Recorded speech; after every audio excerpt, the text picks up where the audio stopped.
Guys, you ain't going to believe this, but my Porsche Boxster has gone.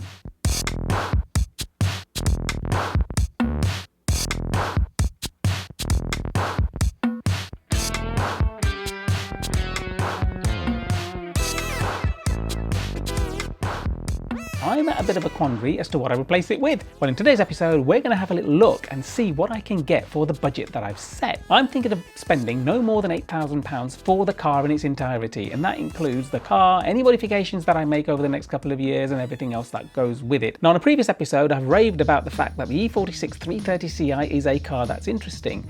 I've also talked in the past about Mercedes-Benz SLs, the V8s, the 5 litre, especially the R129, but even the 230 is also a very good car and something that really appeals to me. But there might be something even more interesting out there. Maybe a Porsche 987. I'd love to get a Cayman, or maybe even a Boxster, a newer one. Maybe another MX-5. Maybe I get myself into an ND if I can get one in that kind of budget. Now, I know some of these cars aren't going to be great at around 7k if I can find one. Now, of course, we're going to go on to Autotrader, my favourite place, a place that I spend way too much of my time on, just like I'm sure you do too. So let's have a little look and see what we can get. Automatic, £5,000 to £7,000, something interesting, ideally a V8 engine if I can get one. If you haven't subscribed, please make sure you hit that subscribe button. Let's set some criteria, shall we? The distance from me, well, I'm going to go national, okay, and it's telling me there are 32,000 cars. Year I'm not bothered about. The gearbox, I did say it needs to be an automatic. Now, one word of warning, if you are thinking of buying an automatic car for £5,000 to £7,000 and you're not getting a warranty on it, you really want to be careful. You don't want to get anything that's complicated. You want a standard torque converter automatic. If you're getting something like a DSG gearbox that the Volkswagen Group use, or a DCT gearbox, like a dual clutch transmission, or a sequential manual gear shift type gearbox, or anything like a CVT, you know, these continuous variable transmissions, I'd avoid those. I think they can be plagued with issues at this sort of age. And unfortunately, that rules out the entire Volkswagen Audi Group brand for me. Of course, if you want to get one of those, by all means do it. Make sure it's had the gearboxes serviced. Body type, I'd like to get a Roadster again. People say, well, we only get 2 weeks of warm weather. To be honest, when you've got a convertible or a Roadster, you can put the roof down in any weather as long as it's not wet. Colour I'm not too bothered about. So I'm going to go with petrol. I wouldn't touch a diesel with a barge pole at this sort of price range. EGR valves, DPFs, fuel injectors, turbos. I've got a fixed budget. All of those things can cause a lot of trouble on older cars, so it's probably better to avoid them. I'd like to have a 6-cylinder at least. I'm going to go for 3 litre or above. Now, that's narrowed the cars that are available down to 477. So I'm going to go for rear-wheel drive, because I think 4-wheel drive systems on cars that old could be problematic. And that's it. So let's have a little look. There's 325 cars. You can see there's a plethora of Mercedes-Benz and BMWs, that and a Lexus that sort of pop up. So if I click on make, there's Bentleys in there for between £5,000 and £7,000. What's that all about? 2 cars, not really my thing, is it? Probably best not to, I think. Let's have a look at Cadillac. Oh, look at that. It's an STS, a 3.6 litre V6, only 22,000 miles on the clock, 2010 registered. And that, I think, is quite a lot of car if you like your American stuff. I love the interior on Cadillacs. I'm not sure I'd want to own one though. Jaguar, possibly. There are 4 XJSs. I think I'd want to go for a 4 litre. I'd love to get a 5.3, but I think a 4 litre is probably the sweet spot. A slightly more modern engine. This one's done 90,000 miles. It's a Cat D. Now, any car you buy, you are probably going to want to sell one day. And in the same way, I'm thinking about a Cat D and thinking maybe not. It's already going to limit so many people from actually wanting to buy that car, and that's why they're so much cheaper. Now, of course, if it was just a car for the channel and I didn't really care, fair enough, but I want to use this car as well. I want it to be reliable, and I want it to be something that I've got some pride in and that I can actually move on afterwards without too much issue. So I think a Cat D is going to be out of the question. Okay, so, Lexus, there are 19 Lexi out there. There's a Maserati. Let's have a look at Maserati. I mean, look at this. Maserati Coupe, 4.2 Cambio Corsa. Oh, lovely. 85,000 miles on an old Maserati. That probably would destroy my budget within a week, I think, of £8,000. It would just disappear into that. I don't think so. I'm going to give that one a miss. Now, interestingly, there's only 2 Porsches. Let's have a look. Here we go. And they're both Boxsters. And it just shows that Boxsters are now becoming quite collectible. I mean, my Boxster that I sold, by the way, incidentally, it actually went for very strong money in the end. It was a really good car, and I miss it already. The thing is, finding a Boxster like that again is going to be nigh on impossible, and there's a part of me that really regrets it, and that's why I'm thinking of getting myself back into a 987 if I can get one.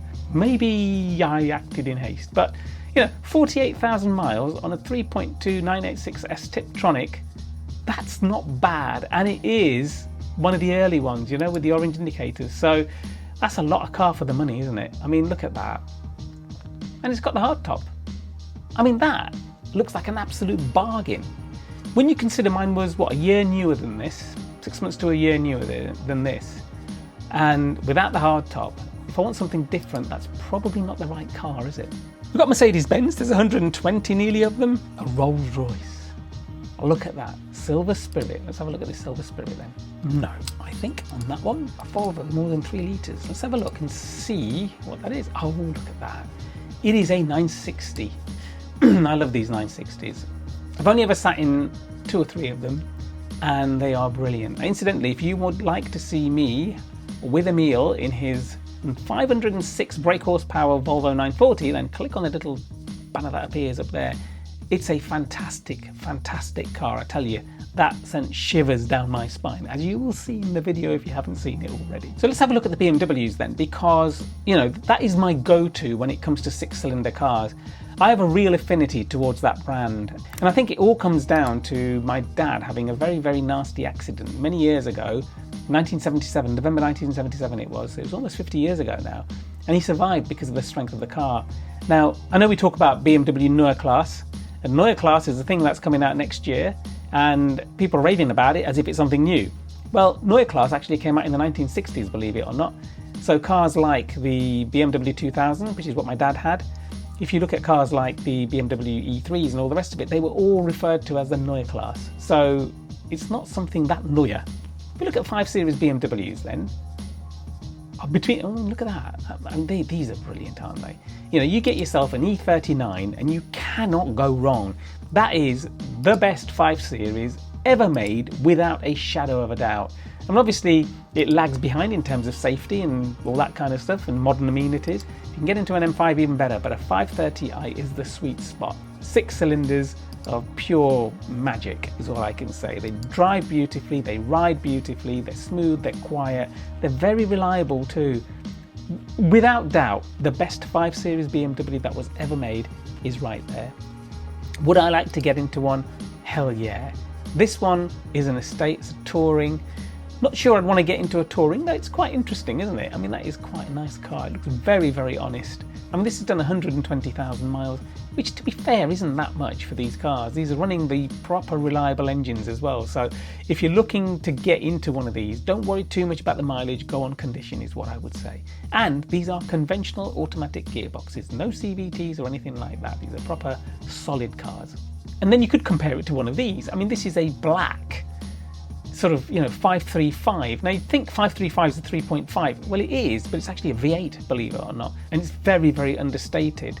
Fantastic. Look at this. There is a BMW M135i Auto with 100,000 miles on the clock for $6,500. I love this shape. The E60s variant, you know, of the 6 Series, a crisp bangle design. It looked very frumpy and quite ugly when it came out. Now I think they look absolutely stunning. They're brilliant cars. Very, very nice as well. And especially if you get a 3 litre, you really can't go wrong. But of course there is a V8 in that too, which is very interesting. I mean, look at that, 62,000 miles, 6,500, and it's a convertible. That is such a huge amount of car for the money.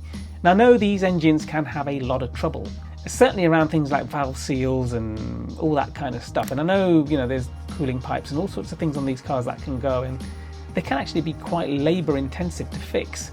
And then we come to the 3 Series. Now, in a previous video with Drew, where we were talking about selling cars, and one of the cars that I mentioned on there in terms of the adverts that I was showing was a BMW E46 330ci, and I said at the time that those are cars to watch because they could well be the next big thing on the BMW sort of front. Now, I know the right specification for these cars, without doubt, is going to be a manual coupe, but I'm looking for an automatic, and I love my Roadsters. I'd be willing to sacrifice what might be the perfect one for the one that I want, if that makes sense.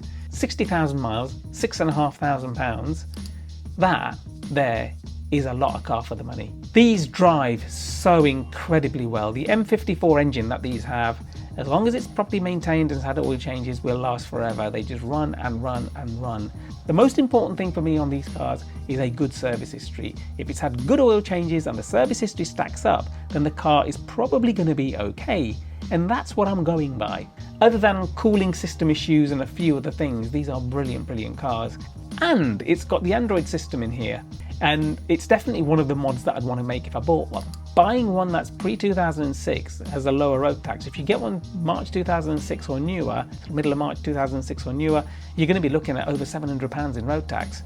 The ones before this were around the 430, I think it is. So they are, you know, it does make a bit of a difference. £300 a year, that's your maintenance costs. They can rust a little bit. So, you know, it's only bodywork normally rather than underneath. And most of these will have some bubbling under the wings. You know, if you look at the arches underneath, you're going to find the vast majority of them have got rust that's coming in from behind. And I understand it to be something to do with the arch lining, which rubs on the protection behind at the back of the wings, and it sort of eats its way through. Because I know they're modifiable and there's loads of things I could do to them. I know those cars quite well, and I know what I'm getting myself into. So looking at a V8 Mercedes-Benz is very interesting. You can get all manner of cars, but the ones that interest me the most are the SLs. This again is a 2005 55, so it's going to have the cheaper sort of road tax. Now the beauty of getting one of these over the 500 is that they don't have that complicated air suspension with the active body control, which can cause, well, a lot of sleepless nights and a very, very expensive repair. So these are probably the pick, I would say. Now I know in the long run, if you're buying one of these for an investment, the 500 is always going to be worth more, but you've got to be willing to take the punch. You know, for £7,000, 90,000 miles on the clock, doesn't leave me a huge amount to be able to do to the car, but to be honest, a car like that, would you want to do too much to it? Probably not. So the modifying sort of element of that car, maybe not as great. Now my heart is telling me E46 330ci all day long. I don't know, is there a better option out there? Let me know in the comments what you think and whether I should be looking at something completely different. Now if you've got any experience of having bought a recent £5,000 to £7,000 car with an automatic gearbox, ideally a Roadster, then let me know what you've got in the comments below. I'd love to know what people are buying these days. Click on the tires that appear in front of you now and you'll see me and Drew hooning around in my BMW Z4M. So thank you very much indeed for watching. If you haven't subscribed, please make sure you hit that subscribe button. I will catch you on the next one.